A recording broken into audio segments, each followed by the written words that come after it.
what the pandemic has done is it's reminded us that change is inevitable. Mhm. Some folks are really, really obsessed with supply chain planning. And I often kind of laugh because the plan never really happens. In fact, a lot of times it like comes a long ways from happening because just stuff got disrupted. And I think a lot of companies are now, and a lot of leaders are now asking themselves the question, how can I be better prepared to respond? The Industrial Sage Executive Series, sharing the stories behind game-changing executives, their organizations, and insights into today's industry challenges. Well, welcome and thank you for joining me today on today's Industrial Sage Executive Series interview. I am joined today by Seth Patin, who is the CEO and founder of LogistiVIEW. Seth, thank you so much for joining me today, coming all the way in from Raleigh, North Carolina. That's correct. Yeah, I went all the way to my office for this fantastic Zoom call. Definitely a little different than it used to be, but great to be here virtually. That is very exciting. Is it like first time back in the office or? No, actually, I've spent most of my time through the pandemic in my office. So one of the advantages to being the founder and CEO of the company is you can kick all of the employees out, have them work from home, and then be a social distancing champ in 7,000 square feet all by yourself all day long. I may or may not have done that myself. So I hear you. So it's really hard to work from home. I don't know. Do you have kids? We're getting off topic, but it's fine. I have three young daughters, and Oh, during the first part of the pandemic, they were doing school and everything, so my home office was reallocated to them. yep, I have I'm obviously on the phone all the time, and yep, of course, three young girls aren't quiet. So my exactly. wife is a saint for Yes. taking care of them, and it's allowed me to kind of keep my focus a little bit through all this.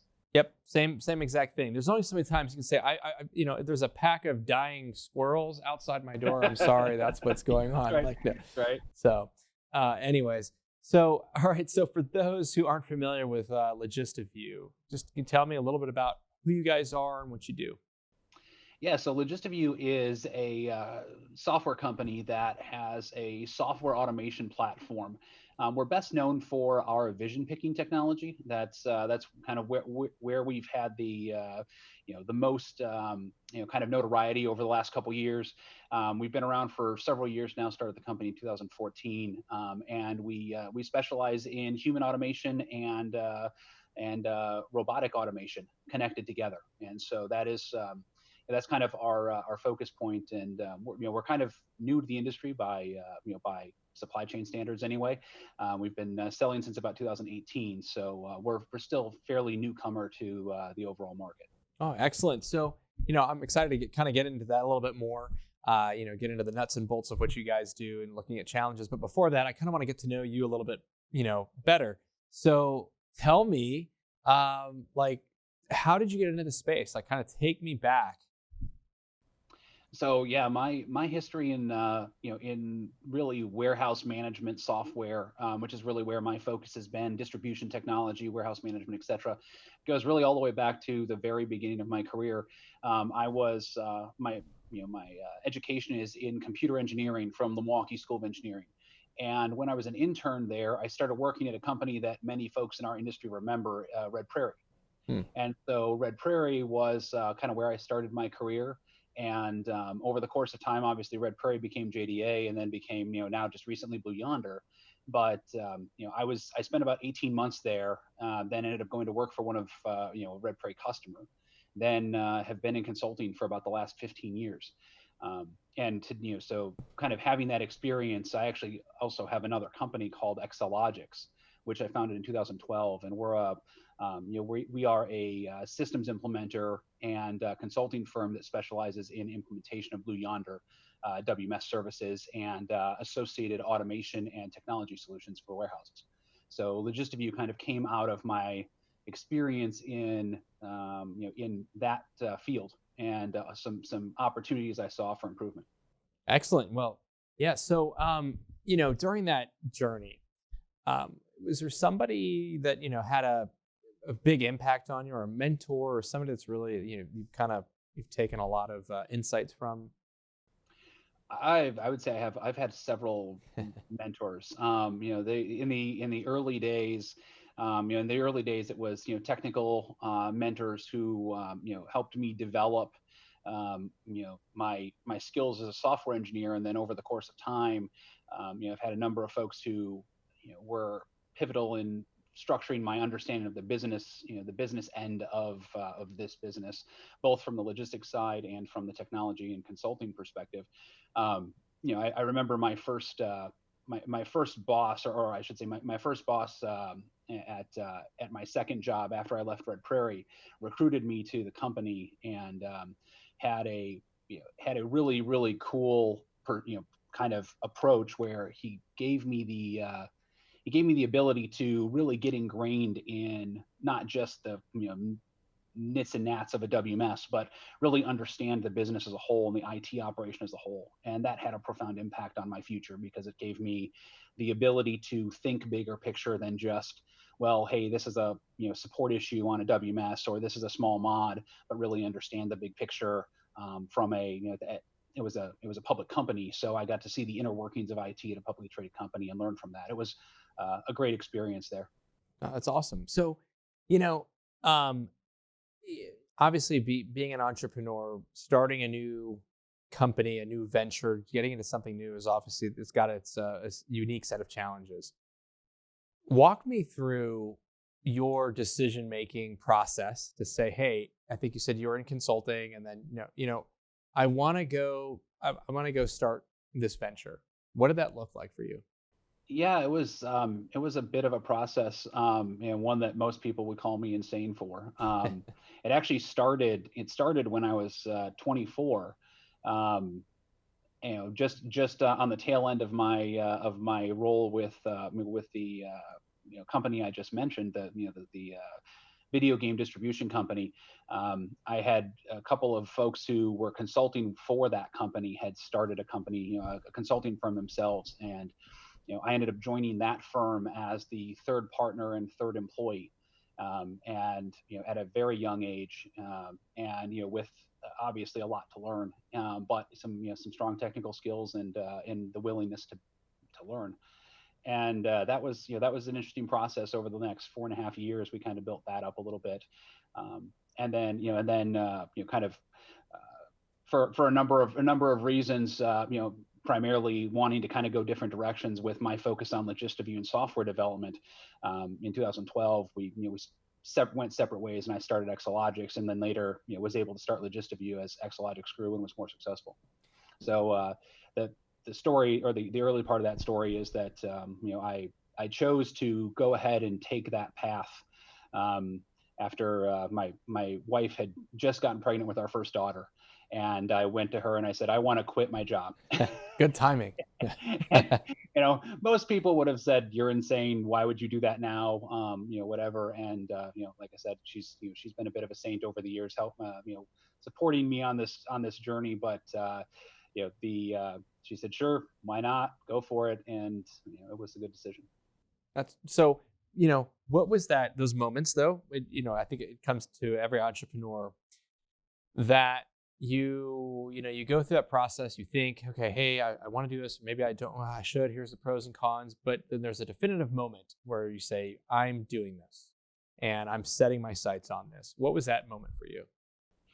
I think I always had a bit of a drive from the very beginning. I always wanted to do something, something of my own, so to speak.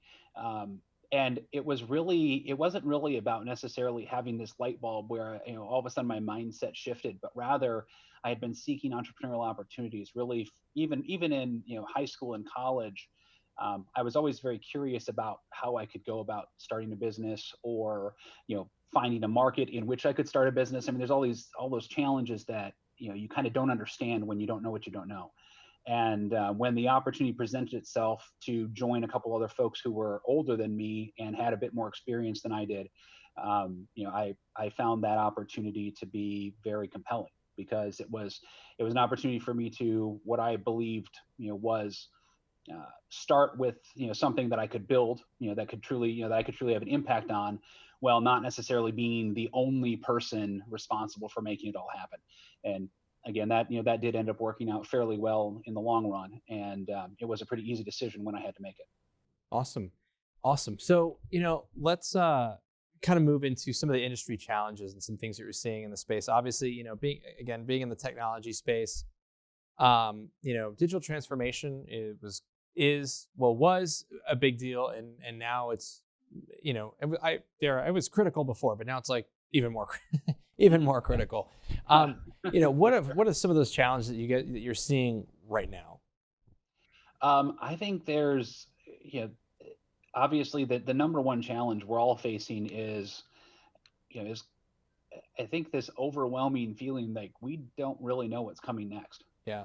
And that's an unsettling feeling for any company, but it's particularly unsettling for logistics and supply chain, because it's a business that's where it's an industry and a focus inside a company that's focused entirely around predictability, around consistency, Yeah. around quality, and you're in a situation where you just don't know what's coming next.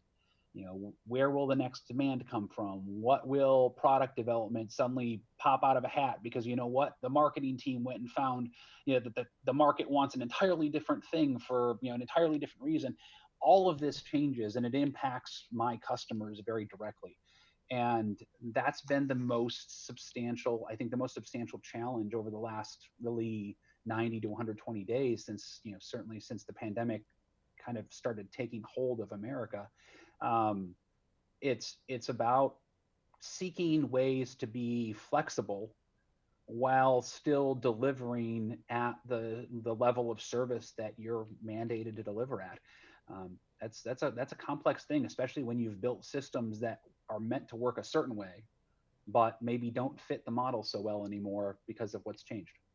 Yeah, no, absolutely. I think that the flexibility piece is key, but then also you're still held, to that high standard of, from a deliverability standpoint. Well, and what's worse now is it has to get cheaper too. It's like, hey, do it as cheaply as possible. It's like, well, that's you can't get all three. Well, the old trifecta. Yeah, better, faster, cheaper, right? Yeah. Exactly. Yeah, I'm now going to make it 2 times as cheaper and 3 times as better. Yeah. Exactly. And we need it tomorrow. So right. Yesterday, actually. Yeah. So, if you were to take your crystal ball out, what are some of the future, predictions that you're seeing relative to, how markets are shifting, maybe potential other challenges that are popping up as we start kind of coming out of what we're coming out of, whenever we come out of it?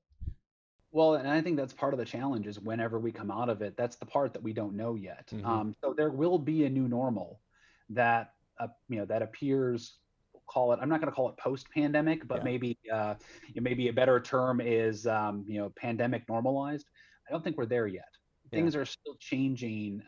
Like just this week, things like the, unemployment stimulus changing, and various other stimulus packages, kind of expiring, and the reality that, whoa, wait a minute, we're still in really rough shape. Mm-hmm.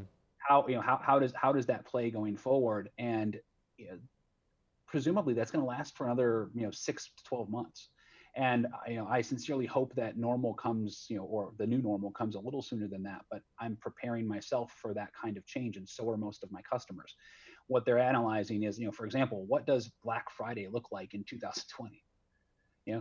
I mean, it's a whole different world. What does that look like? It's what used to be a retail distribution rush is now going to become a massive e-commerce distribution rush. Right.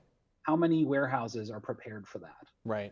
How many systems are prepared for that? When you don't have the retail shopping that you were going to have before, in store throughout the entirety of the busy season, can your e-commerce presence handle that? Those kinds of questions are profoundly relevant right now, because it'll mean life or death for brands that can't get their products to consumers online. Yeah, exactly. With that, or even from a fulfillment and inventory standpoint, it's like, from an inventory forecasting, like, what do I need to even have on hand? Are we going to go through the roof, or are we going to go down? Because from an economic standpoint, like, are people going to buy at the same level they're going to buy? Or is it, so yeah, to your point.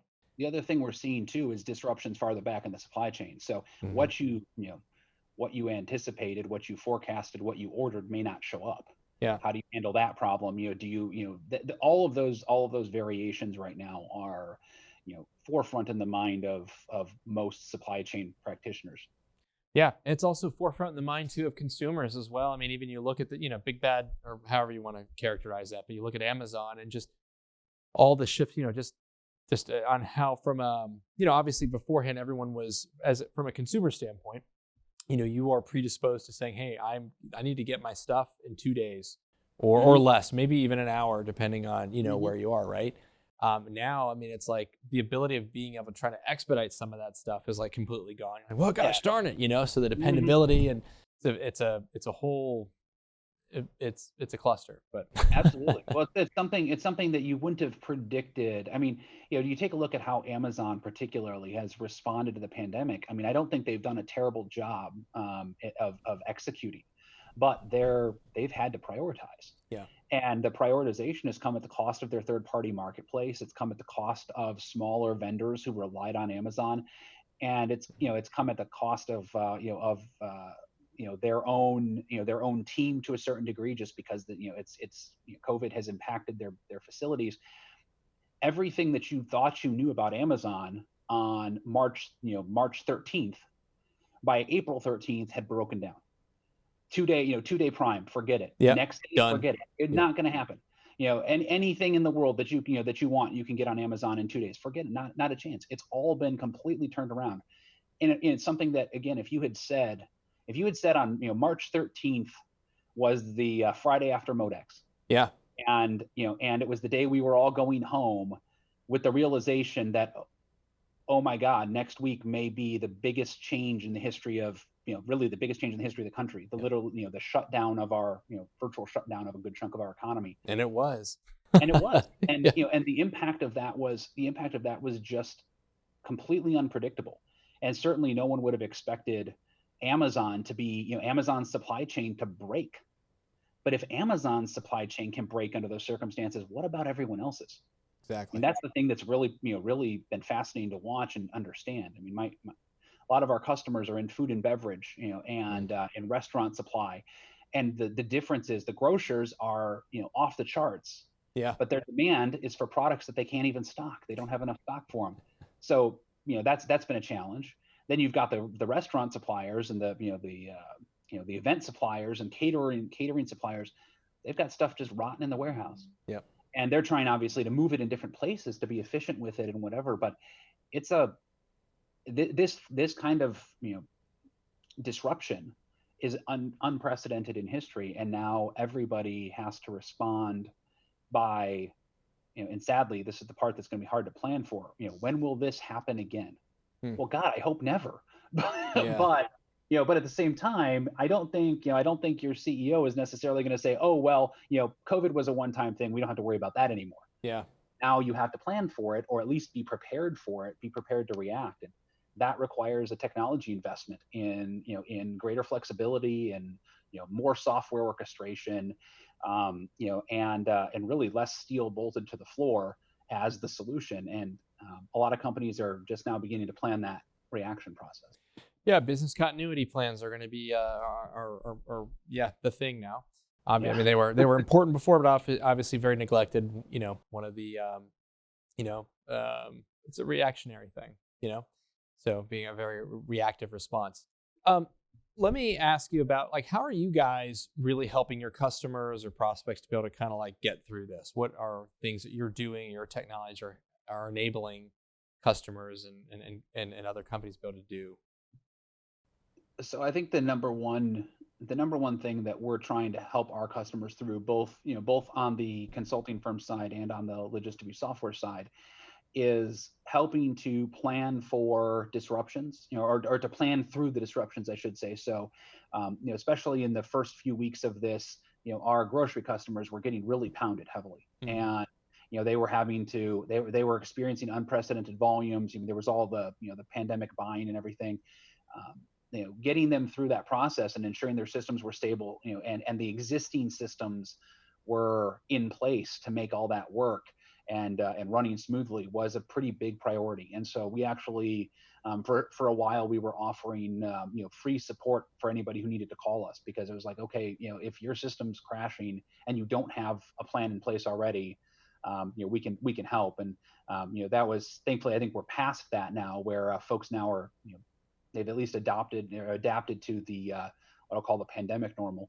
But now the question is, what do we do next? Yeah. And so, for a lot of our customers are evaluating that. A lot of our prospects are evaluating that, and we're trying to help them think differently, I think, is the best way to really describe it.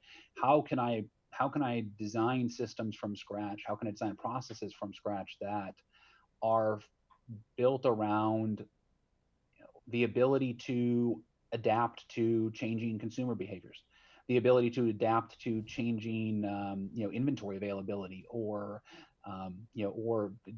different SKU profiles, and order profiles.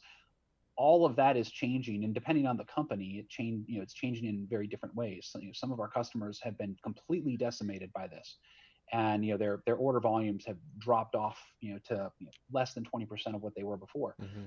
Others have been relatively unimpacted, and others, still others are at record highs, like the grocers. Each of those requires a slightly different, analysis process. And, interestingly enough, the solution involves the same ingredients almost every single time. You need to focus on flexibility. You need to focus on on the business processes and channels that are are likely to be active at any given point in time. Obviously, you don't know for sure, and you need to optimize those channels to achieve whatever profitability you can out of them. Obviously, the answer might be that you can't be profitable, but it's let's optimize to try and lose less and prepare you to come back strong. Those are all difficult conversations to have in a lot of cases, but that's what companies like us have to be helping our customers think through right now. Absolutely. Yeah. And kudos to you guys for, kind of jumping in there. I love the how you're talking about how, sort of at the beginning, offering the free support and really just essentially being really customer focused and obsessed and being providing value, and really, jumping in there. Kind of my last question, we kind of talked a lot about, the pandemic and the doom and gloom and the bad things that have happened and the changes, whatever. What are the changes? What things have you learned through this that have been positive? Like what are some positive impacts that you have either experienced or that you foresee in the future? There's actually a lot of positive impacts. I mean, as much as you talk about doom and gloom, I would argue that it's not even doom and gloom. What the pandemic has done is it's reminded us that change is inevitable, Mm-hmm. and I think that's a really good thing. I always find some folks are really obsessed with supply chain planning, and I often kind of laugh because the plan never really happens. In fact, a lot of times it comes a long ways from happening because just stuff got disrupted. And I think a lot of companies are now, and a lot of leaders are now asking themselves the question, how can I be better prepared to respond rather than how can I have the perfect plan? Hmm. And I think that's a good transition. Obviously, you don't want to go into something with no plan. That would be foolhardy as well. But the idea that, hey, I can design and build, I can and I should design and build, supply methodologies and distribution methodologies and technology methodologies that support support the ability to respond to change. That is, I think that's driving a technology shift in our industry that was already happening. It's also driving behavioral changes in consumers. I mean, consumers were going online before, now they're going online way more. Mm-hmm. Distribution particularly has been heading towards or talking about autonomy and robotics and AI, and intelligent orchestration for a number of years. And it seems like now there's more need and more reason than ever for that technology to advance with purpose, because there's a clear reason. We can't just, it's not going to be, we're not going to be high on the hog forever. And we had 10 years of really good economic conditions, it wasn't a matter of if, it was only a matter of when. Mm-hmm. And now with a new breed of technology that really didn't even exist 10 years ago, I think there's a way to reimagine distribution, particularly in a new light. And that, I don't think we want to deal with that pain, because it's certainly not fun. At the same time, I believe it's going to make companies better on the back end of the pandemic. Yeah, absolutely. I couldn't agree more. Seth, listen, I've really enjoyed our conversation. I could probably go on for a few more hours, but me too. For those who'd like to learn more about you guys, website. What is your website? Actually, we'll throw that out there. Absolutely. So if you want to learn more about us, certainly you can search for me on LinkedIn or any other place. I'm pretty easy to find. Feel free to reach out. Love to chat with you. Also, check out our technology at LogistiVIEW.com. And then if you're in the looking for consulting services and or want to work a little bit more with your WMS, then definitely check out accelogix.com. ACCELOGIX. Would love to chat with anybody, and if nothing else, just share experiences, because these are interesting times. Awesome. Well, Seth, listen, again, thank you so much, and best of luck with the two ventures. Thanks, Danny. You too. All right. Well, there you go. That wraps up today's Industrial Sage Executive Series interview with Seth Patin, CEO and founder of LogistiVIEW.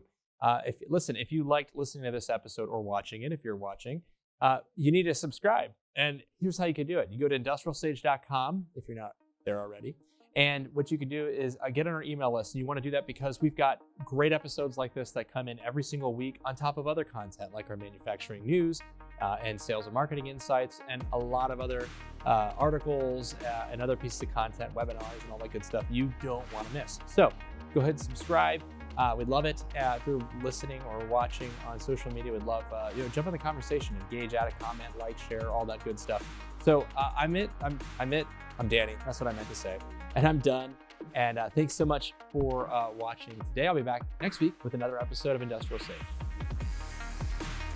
Industrial Sage is an open platform where companies can showcase their expertise and solutions to a captive audience of industrial professionals. Thank you for listening to this week's episode. You can subscribe wherever you get your podcasts, and while you're there, please leave us a review. Want us to tell your story? Go to IndustrialSage.com. This week's episode was produced by Rika Wiersma, filming by Donovan Jones, editing by Rika Wiersma, music composed by Oliver Michael, and executive producers Danny Gonzalez and David Karen. This is the Industrial Sage Executive Series.